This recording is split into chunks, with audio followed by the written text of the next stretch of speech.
Bassem Youssef plans to perform at the Coca-Cola Arena in Dubai. It's been a minute since I last did a video in my window while I was doing my hair, and I'm done my hair, but I wanted to add something to this conversation, especially because I'm Masriya.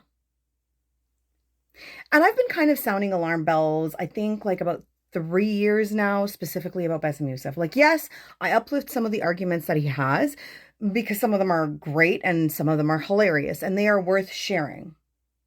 But at the same time, I have always had concerns about Bassem Youssef, and I made sure to never put him on a pedestal. Back when Jada Smith made that documentary about Cleopatra, and Bassem Youssef made this whole comment that we need to start acknowledging that there are white Africans, that left a really sour taste in my mouth.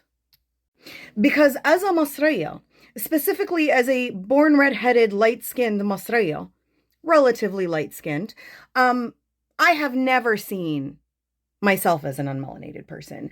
And I have never been treated with the privilege of an unmelanated person or with the admiration of an unmelanated person. Yeah, I was maybe a little bit higher on the spectrum when it came to appreciation of my skin color when I would go back home. My hair was completely discriminated against because of its texture. So it completely, it balances out. But regardless, this is a man who is paid to give his opinion. Just like reporters are paid to give their opinion. And so anybody who is paid to do what they do, and let me tell you, this man is compensated very well.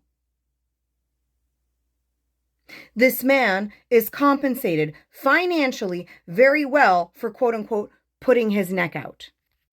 Unlike many of us, or even in Shab al-Masri, who are trying to put out their necks, and they're actually getting caught by the mukhabarat that he managed to flee because of his difference of opinion on the government, they can't because they don't belong to the echelon elites that he's able to be privileged enough to escape because he's a member of. Which is why the mukhabarat is exterminating people within Masr itself that are speaking up against the situation. Not on a mass scale, nothing insane. And Western world, please mind your fucking business. You got your own fish to fry. But at the end of the day, I never saw him as one that's going to stay there and fight as one of us. Because he would refer to himself as a Arab. He's not. At all. He looks like a light-skinned Northeast African. He would identify as a Middle Easterner, which we didn't really ever belong, but also it's a slur. So at this point of time, with the access to communication that he has, he knows this. And it's cute that he could use his relatability through his wife, but it was still a method of centering him rather than centering the Palestinian people.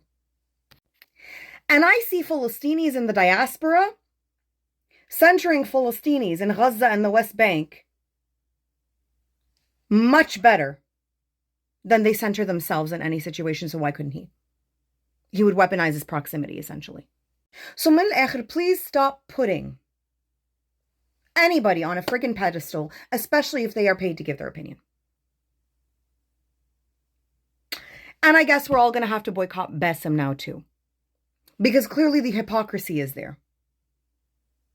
Not just in the United Arab Emirates. He's going to the United Arab Emirates, okay? With the musiba that is happening in our neighboring country of Sudan, okay? He's going to the UAE. He's performing at the Coca-Cola Arena. Coca-Cola Arena.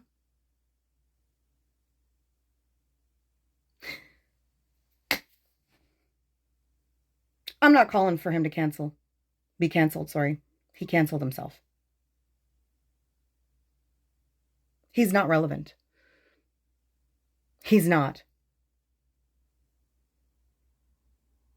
Anyway, just like all other unmelanated creators and melanated creators that were capitalizing off of the dead bodies of people, so is he. And now he just said it with his whole chest. Do with that what you want.